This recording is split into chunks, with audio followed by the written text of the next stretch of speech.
Grabe yung bagsakan ngayon ni Bitcoin, no? Umabot dito sa baba yung kanyang presyo and dito tayo nakabili. So, sir, paano mo nalaman na dyan ka bibili and paano mo nalaman na magbabounce na?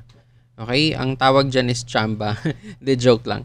Ang tawag dyan, guys, is binabantayan lang natin yung fair value gap. Ano yung fair value gap? Ito yung gap between 3 candles. Pag masdan nyo ito, 1, 2, and 3. Now, sa tatlong candle na ito, may nakikita tayong gap dito. Okay, etong level na ito. Ayan. Alright. So, yan yung tinatawag nating fair value gap. Now, itong fair value gap kasi parang nagsisilbing magnet. No? Masyadong attracted yung mga traders dyan na balikan yung presyo na yan.